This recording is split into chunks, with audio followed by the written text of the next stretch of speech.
Badminton championship में महिला एकल फाइनल किसने जीता? जल्दी बताइए।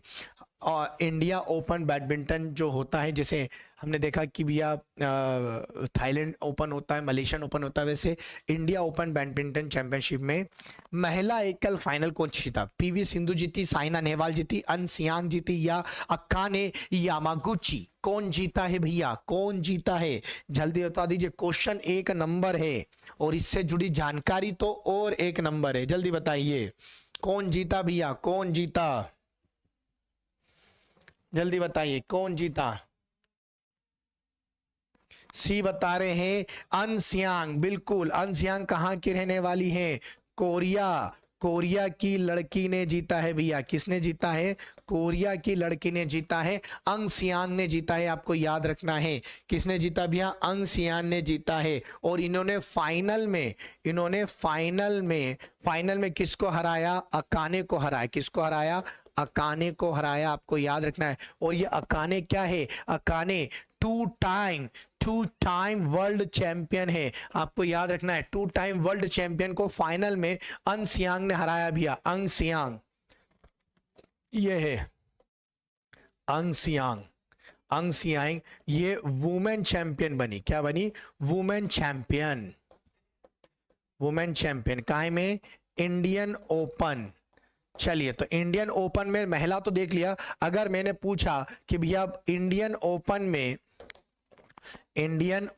में ठीक है, पुरुष वर्ग में कौन जीता? पुरुष वर्ग में विनर कौन रहा, कौन लेके आया? तो आपको याद रखना है नन अदर देन। कौन जीता भैया? नन अदर देन लक्ष्य सेन। अभी भैया बहुत नंबर 1 पर चल रहे हैं। लक्ष्य सेन जीते। कौन जीते भैया? लक्ष्य सेन। और ऐसा करने वाले ये मात्र तीसरे भारतीय हैं। ये तीसरे भारतीय बने, third Indian who got the title. ठीक है, थर्ड इंडियन बने।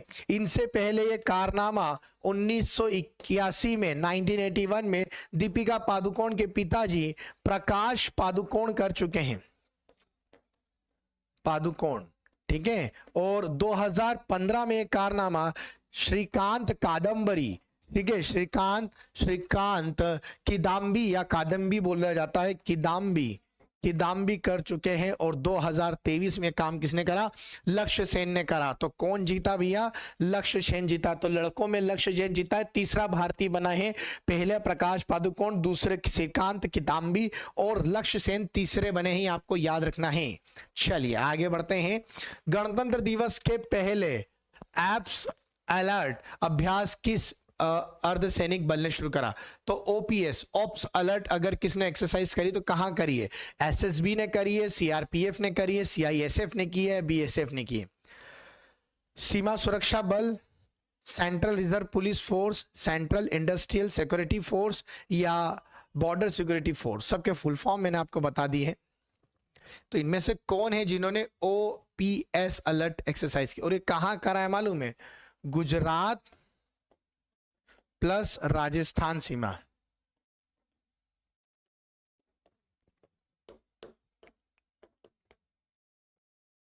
गुजरात और राजस्थान सीमा पर ओपीएस अलर्ट करा है, आपको याद रखना है। ठीक है, और ये करा है बीएसएफ ने। किसने करा है? बीएसएफ ने, आपको याद रखना है। सीआरपीएफ नहीं आएगा। बीसीएफ की ये बीसीएफ बॉर्डर सिक्योरिटी फोर्स की स्थापना कब हुई थी? 1965 में। बॉर्डर सिक्योरिटी फोर्स कब बना था? 1965 में, आपको याद रखना है। Border security force. अब अगर सेंट्रल इंडस्ट्रियल सिक्योरिटी फोर्स की बात करें तो 1969 में बना। सेंट्रल इंडस्ट्रियल सिक्योरिटी फोर्स 1969 में, आपको याद रखना है। सेंट्रल रिजर्व पुलिस फोर्स 1939 में और एसएसबी 1963 में। ठीक है, सीमा सुरक्षा बल। तो ये सारे आपके मैंने स्थापना दिया। सीमा सुरक्षा बल 1963, central reserve police force 1939, central industrial security force 1969 और बॉर्डर सिक्योरिटी फोर्स 1965। तो बॉर्डर सिक्योरिटी फोर्स ने गुजरात और राजस्थान की सीमा पर ओपीएस अलर्ट करा है, आपको याद रखना है। सीमा सुरक्षा, तो ये पहरेदारी बढ़ा दिए बिकॉज ऑफ 26 जनवरी। 26 जनवरी के कारण ये जो है इसको बढ़ा दिया गया, सुरक्षा को बढ़ा दिया गया, ये आपको याद रखना है। चलिए बहुत बढ़िया, आगे बढ़ते हैं। निवेशक शिक्षा और संरक्षण कोष प्राधिकरण किस मंत्रालय के अंतर्गत आता है? Investor education and protection fund authority, IEPFA कहा जाता है इसको। Comes under which? कॉर्पोरेट मंत्रालय, शिक्षा मंत्रालय, श्रम रोजगार या वस्त्र मंत्रालय, किसके अंतर्गत रखा गया है? मालूम है कब बनाया गया था? ये बनाया था 7 सितंबर 2016 को बनाया गया था। और किसके अंतर्गत रखा है? Corporate, ministry of corporate affairs, याद रखना है। कॉर्पोरेट कार्य मंत्रालय के अंतर्गत रखा गया है। किसके अंतर्गत रखा गया है भैया? कॉर्पोरेट कार्य मंत्रालय के अंतर्गत रखा गया है। तो निवेशक शिक्षा और संरक्षण कोष प्राधिकरण को IEPA जो कब बना था? 1916 में, आपको याद रखना, उसके अंतर्गत रखा गया है। चलिए याद रखेंगे, ministry of corporate affairs of governments, ठीक है, IEPFA,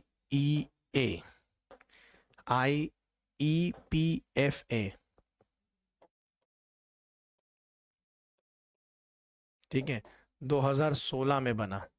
ज्यादा कुछ नहीं है इसका, बस को याद रखना है कि निवेशक शिक्षा और संरक्षण कोष कॉर्पोरेट कार्य मंत्रालय के अंतर्गत आते हैं।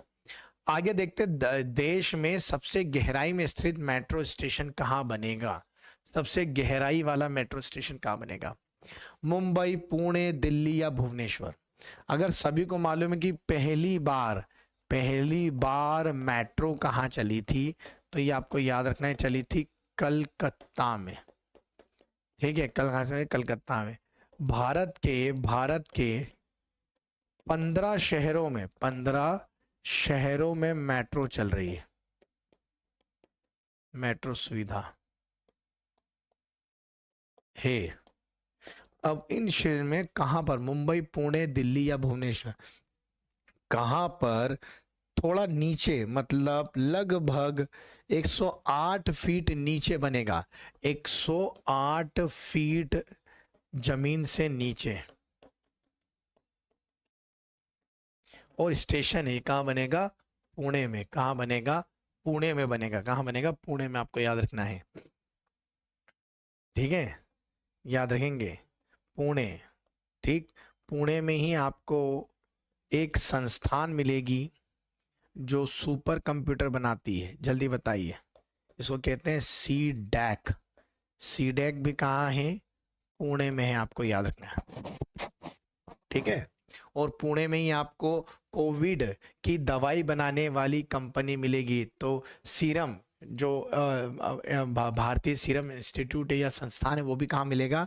वो भी पुणे में ही मिलेगा, आपको याद रखना। तो मेट्रो स्टेशन कहाँ बनने वाला है? पुणे में। तो जमीन से 108 फीट नीचे, ठीक है, मेट्रो स्टेशन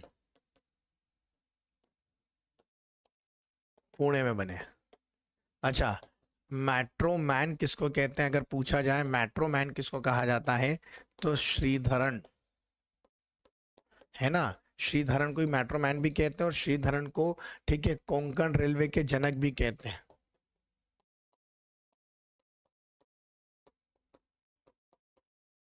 कोंकण रेलवे के जनक भी कहते हैं, श्रीधरन को कहते हैं, आपको याद रखना है। लाइक एंड शेयर करते चलिए भैया। पुणे महाराष्ट्र में आता है, सीरम इंस्टीट्यूट भी यहीं होता है, ठीक है। और अगर आपको महाराष्ट्र का पूछे तो महाराष्ट्र के मुझे CM साहब और राज्यपाल जल्दी बताइए, जल्दी बताइए, महाराष्ट्र की राजधानी क्या है? महाराष्ट्र की राजधानी है मुंबई। महाराष्ट्र की राजधानी क्या है? मुंबई। महाराष्ट्र सबसे ज्यादा नगरीय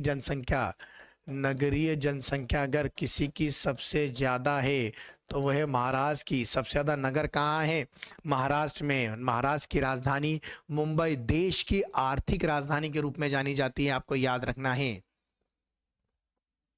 ठीक है, याद रखेंगे। बहुत अच्छे, फीट बोला है बेटा मैंने, मीटर नहीं बोला, 108 फीट बोला है है ना, 108 फीट या 33 मीटर। आप ध्यान दो, मैंने बहुत अच्छे से बोल रहा हूँ, ठीक, जल्दी। सीएम कौन है? एक नाथ शिंदे। एक नाथ शिंदे आपको याद रखना है, कौन है सीएम? एक नाथ शिंदे, ठीक है। और yes yes yes yes yes yes. राज्यपाल कौन है? राज्यपाल कौन है? भगत सिंह। चलिए आगे बढ़ते हैं।